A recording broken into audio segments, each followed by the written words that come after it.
Welcome into the latest edition of Extra Time. Thank you, as always, for your questions. Frank and Don are with us, as is the man, the legend himself, Stevie Nicol. Let's see it. What? You got to tell us what's going on in this video, Stevie. Absolutely brilliant. How you can watch this and not laugh is beyond me. Stevie, explain what's going on here. Is the first question, and here we go. Where did you get that?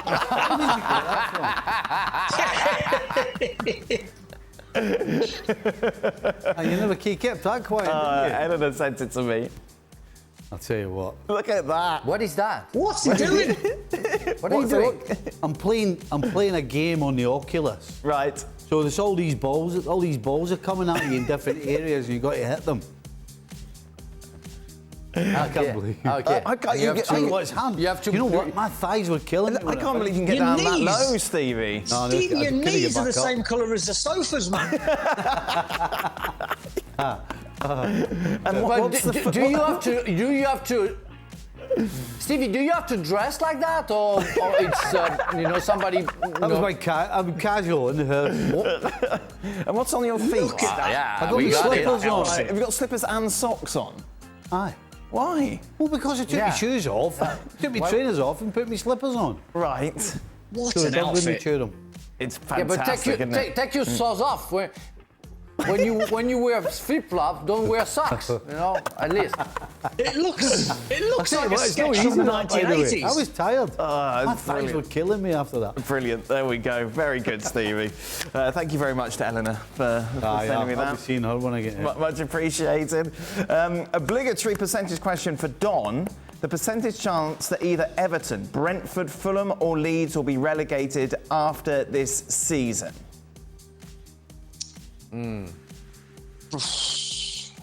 Brentford, no.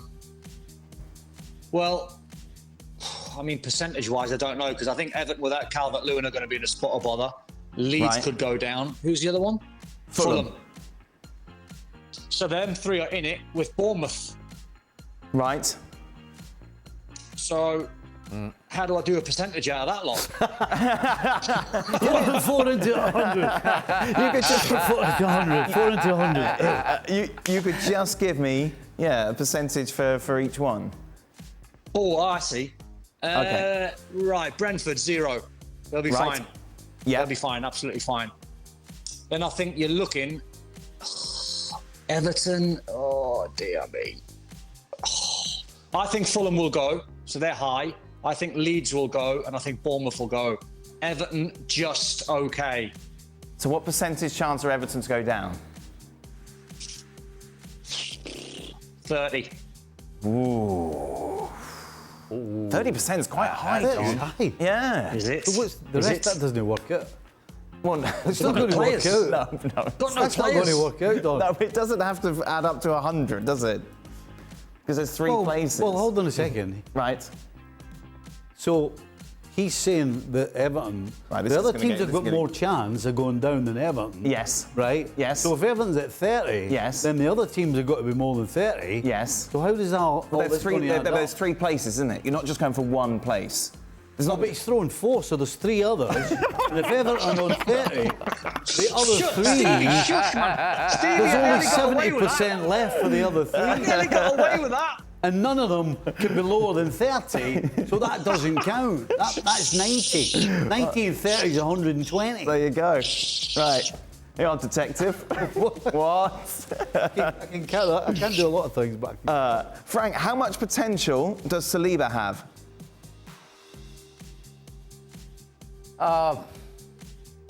A big one. I mean, I saw really. It signed like 3 years ago, I think, for the Gunners. Never played a single game since. It's been on loan, I think, Saint-Etienne, Nice, and then Marseille last season. But really, last season, he made a huge step ahead of his what I think of his potential. And yes, today we saw already that he's ready. He's ready to show all his talent. That he's going to be a real plus for Arsenal. And maybe the best player. And I really think he's already an international player. Didier Deschamps called him once. And I think he's going to be one of the strongest defender within like 2 or 3 seasons. It's fast, like I never seen a defender as being so fast. And he's hard, tough on the guy, knows how to tackle. We saw it today. And very clever in anticipating, runs from the others, covering his teammates. He has everything. Really, he has everything. Will he be as successful as Frank Leboeuf? It's going to be a hard task for him, and I wish him the best.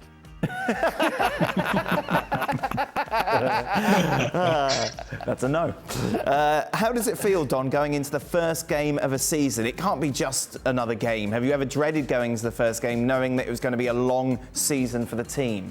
No, I've never dreaded it. I've never, ever dreaded going into any first game. It's excitement, Dan. It's what you live for. They are hard, though. I remember going into the Championship with West Ham and we played Preston away. And we went to Preston and it was absolutely boiling. It was like, it just felt like the hottest day on earth. You're away from home, your legs have gone after about 20 minutes, you can't get enough water down you, you're sweating, you've got no energy, got sea legs on, you can't find enough energy. You look at the clock and you think close to 45 and you're 20 minutes gone and it's a massive test. So you've just somehow got to get through it, play well, stay injury free, and try and take 3 points. That's all you can do. But I'd never, ever dread going into any game, never mind the opening day. It's amazing, the opening day of the season. As a player, no. As a coach, oh my goodness. The last season at the Revs, going into the season when you know you've not got a good team. Right. And there's nothing you can do about it. Right. Awful. It's a horrible feeling. I bet. You're just praying. Because your hands are tied, basically. You're praying. Yeah. Frank? Yeah, it's funny because while the guys were talking, I realized that I only remember the first game that I played for the club that I signed for, but after I don't remember the beginning of the season for the next season that I played with them. So I remember first game with Laval against Nice that I was really suffocating before the game. It was my first game ever. After with Strasbourg, I remember the first game when we were promoted and we played against Lille. And that was a good game. The first game that I played for Chelsea, yes, intense. Against Southampton, intense because I discovered the fantastic atmosphere in the English football. And I had to slap myself to wake up because I was watching the Southampton, the Saints Stadium. And, It was amazing, the atmosphere. And I had to slap myself to say, okay, wake up, now you have to play. But I never been scared of playing a game, and especially the first game. I was very impatient to start, because you want to play the game. It's your life. It's our life. That would have been the Dell. That would have been the old Southampton ground, wouldn't it? For the boys, during the career, which player leaving your club during the transfer period actually made you feel sad? Was it because of what he brought to the locker room, your friendship on and off the pitch, or strictly because of his play on the pitch? Anyone make you feel sad, Steve? Do you know, I actually remember, not when they left. Right. So Ian Rush left Liverpool to go to Juventus. Yep. And the following year, around Christmas time, we were, I think it was around Christmas time or just after it. It'd be just after Christmas. And we were doing the Anfield rap song. Yes. So it was basically a day out. Yep. And we were having a fantastic season. And Rushy was off. The Serie A was off for a break. Okay, winter break. And he came to the place that we were making the record. Yeah. And of course, everybody had a few beers and the whole thing. And I just remember in the middle of one of the singing along, he was sat in the corner and he was having a tough time at Juventus because, I mean, basically at that time, Italian football, if you played centre forward, you got one shot. Right. You got one pass. Yeah. You got one opportunity. And he was just sat in the corner. And I just remember looking across and he just had a look on his face as if he wishes he was one of us. Yeah. And I just remember his face and I felt bad for him. Tell the Rushy story. Oh, when he signed for Juventus? Oh, shit. Well, so of course, he flies in a private jet, him and his wife and the agent, to Juventus to sign the papers. And Listen, at Liverpool, when MD signed, there was 2 men and a dog and a camera. Yeah. You know, regardless of who you were. And so he had no idea what was waiting for him. So on the way over, and before he got on the plane, he decided to have a couple of beers, refreshments, shall we say?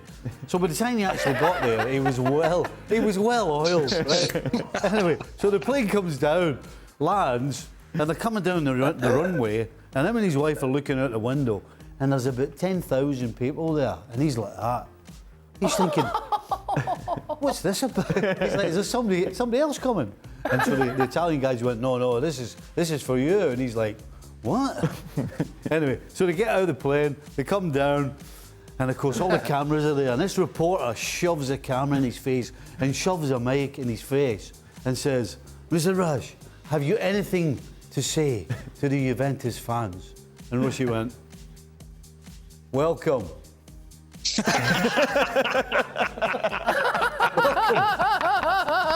Guys like that.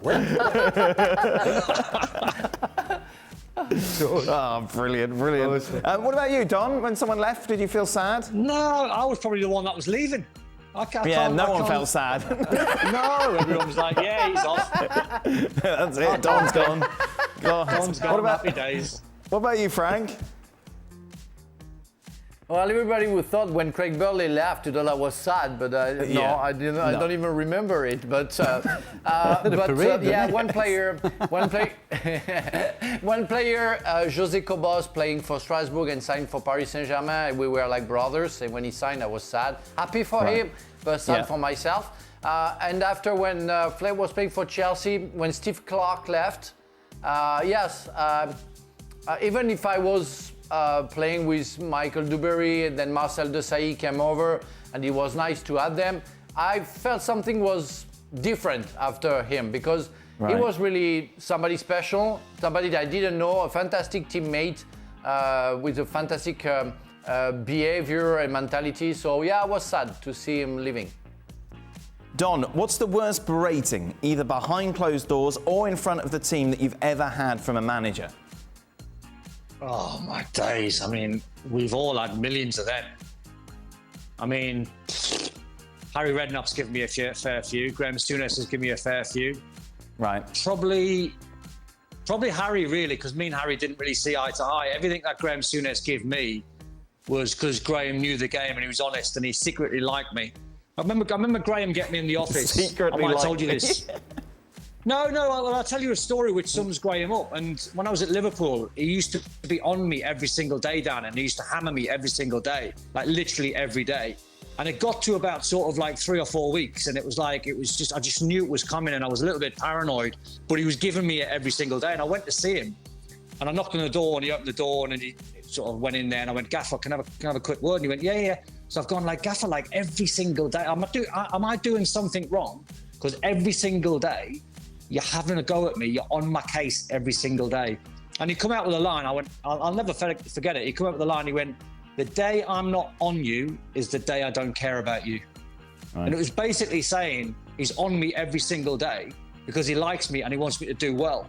And then I can remember years later, literally, it was ridiculous. Literally years later, I'm at West Ham and Mark Noble was just coming through the side, and Mark pulled me. I was a sort of senior player. And Mark Noble said to me, he went, is there any chance of you not having a go at me? He went, every single day you're having a go at me. And I ushered the same line, exactly the same line that Graham Souness said to me 10, 15 years ago. And it's just something that you pass on to the younger lads when you've got time for them, because you really, really like them. You want them to do well and not waste it. And I think that was a nice message from Graham. And Mark Noble's success is down to you? Absolutely. Yeah, 100%. That's what we're getting from that. What about you, Stevie? Yeah. Thinking many, but I remember I got one from Dalglish that came from nowhere. Right. It was pre-season. We travelled to Bristol on the Friday night, which was a 5.5 hour, maybe 6 hour journey. Right. We played on the Saturday. I got half my tooth knocked out, so I had a nerve hanging out. Oh. So I kept touching it with my tongue, and I couldn't eat and the whole thing. So then we had another 6 hours back on the bus on the Saturday. I was playing in a game in Glasgow with Alan Hansen on the Sunday, which was another 4.5 hour drive to Glasgow. Played another game, had a few pints after the game, another 4.5 hours back. Yeah. So that's 2 games. Yeah. What, 18 hours in a bus or a car, and we had another game on the Monday, which was Phil Neal's testimonial. And because we'd played those 2 games in 2 days, Saturday, Sunday, the manager had said to both of us that, you know, he'd try not to play us on the Monday. So I didn't play. I played the last 15 minutes. And I couldn't feel, when I went on, I mean, it was a full house, Phil Neal's testimonial against Everton. I couldn't feel my legs. Right. I just couldn't feel my legs. And I wasn't very good. And after the game, he's just come over to me as I'm sitting, and he's got his finger and he stuck it right in my face. And he went, "Don't you ever do that again." He says, "If you don't want to play, tell me you don't want to play. But don't ever go on the field and perform like that ever again." And then walked off. For a testimonial? The testimonial. Wow. I was like that. I can't believe it. Yeah. How did you used to handle it as a coach? Were you conscious? Would it depend on the player, the way that you talk to them in front of the others, or would you? Aye. Right. Yeah. Yeah, it completely depends on the situation. Completely depends on the situation. Frank? The one I remember is it came from Ruud Gullit when I was playing for Chelsea the first year. We went to Newcastle, and the night before, Gianluca Vialli, Gianfranco Zola, and myself, we had for a special day off on the Monday to go somewhere, and he said, "Okay, no problem. You want to go? No problem." So it was very nice. But we had an awful game. I think you showed to the whole world, you know, my fantastic header to Alan Shearer when I wanted to give the ball back to my goalkeeper. I think we lost 3-0. We were awful. And after we came back to the dressing room, and Gullit looked at us and said, "Oh, the 3 of you, because you take the piss out of me, you know, you're not going to go on Monday, I tell you. You're going to come back and you're going to train twice."